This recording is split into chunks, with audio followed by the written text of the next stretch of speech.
औज़ुबिल्लाहि मिनश्शैतानिर्रजीम बिस्मिल्लाहिर्रहमानिर्रहीम अस्सलामु अलैकुम वरहमतुल्लाहि वबरकातुहू। नाज़रीन इकराम, मैं हूँ फैसल सैयद, आप मेरा यूट्यूब चैनल देख रहे हैं। उम्मीद करता हूँ आप जहाँ भी होंगे रब ताला की पनाह में आफियत से होंगे। नाज़रीन इकराम, आखिरकार वो लम्हा आ गया जिसका इंतज़ार था सबको और जिसके लिए सब परेशान थे। निज़ाम ज़िंदगी मफलूज होकर रह गया था और मुख्तलिफ़ जमगोइयाँ हर तरफ जो है वो सर उठा रही थी और हर तरफ एक प्रोपेगेंडा था जो आज दम तोड़ गया। बात है जी अहम तैनाती के हवाले से अहम समरी जो मौसूल नहीं हो रही थी। ख्वाजा आसिफ साहब कह रहे थे कि समरी हमें मौसूल नहीं हुई। फिर ये कल से एक ख़बर चल रही थी कि जनाब कुछ हुकूमती अहदेदार कह रहे थे जी समरी आए ना आए फ़ैसला हम कर लेंगे।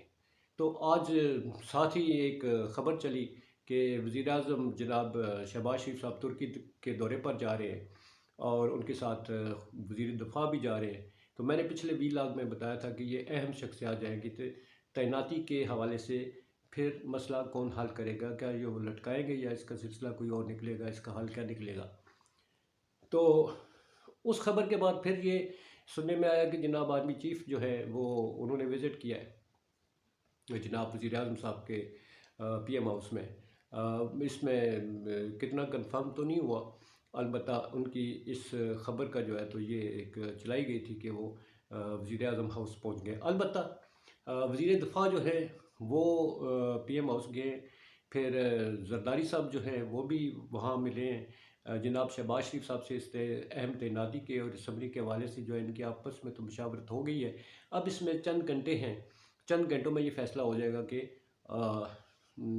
कौन से साहब जो हैं वो हमारे इस अहम तरीन तैनाती पे फाइनलाइज़ किए जाते हैं। 2 जनरल हैं जी जो 4 स्टार होंगे, एक आर्मी चीफ़ होंगे और chairman joint chiefs of staff committee के 2 4 स्टार जनरल्स होंगे इन 6 में से। इनमें सीनियरिटी लिस्ट है जी वही आसिम मुनीर साहब पहले नंबर पर, अकॉर्डिंगली 6 इन्होंने नाम भेजे हैं। इनमें से देखिए शहबाज शरीफ साहब वो किसका नाम फाइनल करते हैं। तो अब इस जो एक र्यूमर्स थी मुख्तलिफ़ किस्म की, पाकिस्तान का सब कुछ ही आपको पता है कि स्टेक पे लगा हुआ था। अब शहबाज शरीफ साहब का दौरा तुर्की जो है वो मनसूख होता है या वो यहीं होते हैं या उनके जाने के पीछे उनके और क्या अहम उनकी ऑब्जेक्ट्स थे, वो किस लिए जाना चाह रहे थे। तो ये अब जो बात है वो अब आने वाले दिनों में पता चलेंगे। कल भी इन्होंने काबीना का इजलास जो है वो तलब कर लिया है, मगर सबसे अहम बात वही है कि तैनाती का सिलसिला जो है वो हल हो गया है। कौम को शायद अब ये जो एक जमूत का एक शिकार थी ये सारे मुल्क के हालात जो है शायद वो आगे चलते हुए नज़र आएंगे। इस हवाले से एक पेशरफ्त हो गई है। अब इस सिलसिले में आपको पता है इमरान खान साहब पहले कह चुके हैं कि हमारा इस तैनाती से कोई तल्लुक़ नहीं है। जो वज़ीर-ए-आज़म की स्वाबदीद है, जो वो फ़ैसला करते हैं वो करते रहें। इमरान खान या पीटीआई का इस सिलसिले में कोई मुतालबा नहीं था। अब लॉन्ग मार्च जो है शायद लोग ये सोचते हो कि लॉन्ग मार्च पोस्टपोन हो जाएगा, जैसा कि बताया है और वो ख़ुद भी क्लियर कर चुके हैं कि लॉन्ग मार्च का इस तैनाती से कोई तल्लुक़ नहीं है। लॉन्ग मार्च का तल्लुक़ जो है वो इलेक्शंस के साथ है। मे भी इसके बाद तैनाती के बाद अब मुख्तलिफ़ हुकूमती अहदेदार शायद कहना शुरू कर दें कि अब लॉन्ग मार्च जो है छोड़ देना चाहिए। भाई लॉन्ग मार्च जो है वो कैसे छोड़ेंगे? लॉन्ग मार्च का मुतालबा जो है वो इलेक्शन है। अहम तैनाती का फ़ैसला हो गया। जो भी आएंगे आर्मी चीफ़ आएंगे वो हालात को किस तरह से हैंडल करते हैं, उनके सामने बड़े चैलेंजेस हैं। सबसे बड़ा चैलेंज जो है वो इस वक्त सियासी सूरत हाल है। फिर इसके बाद जनाब कौम में जो एक ये एक गैप सा आ गया था फ़ौज और आवाम के दरमियान, उसको फिल करना है, उसको ख़त्म करना है, एक एतमाद बहाल करना है।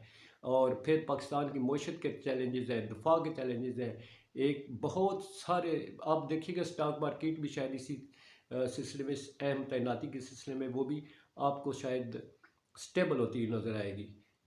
इसमें इस तैनाती के हवाले से हो सकता है हमारी इन्वेस्टमेंट्स जो है वो भी रिलेटेड हो, क्योंकि ये एक इतना अनसर्टनिटी पैदा कर दी गई थी कि हर चीज़ ही लगता था स्टेक पे लग गई है।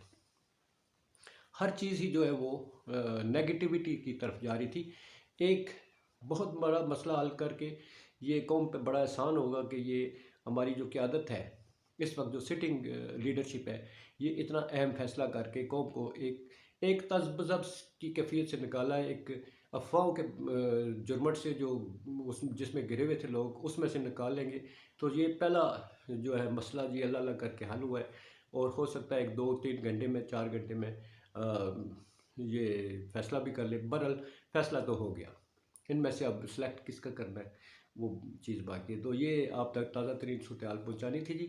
तो इंशाल्लाह मिलते हैं फिर ताज़ा तरीन ख़बरों के साथ, जो भी हमारे ज़हन में हुआ, हमारे सामने आता है, जो हमारे तक पहुँचती है चीज़, वो आप तक पहुँचाएँगे, आपके साथ ज़रूर शेयर करेंगे। अपना ख़्याल रखिएगा, अल्लाह ताला बेहतरी की तरफ ले जाए। तो आइए सारे मिलकर धरती माँ के लिए, पाकिस्तान ज़िंदाबाद, पाक अफ़वाज पाइंदाबाद। सलामत रहें, अल्लाह हाफ़िज़।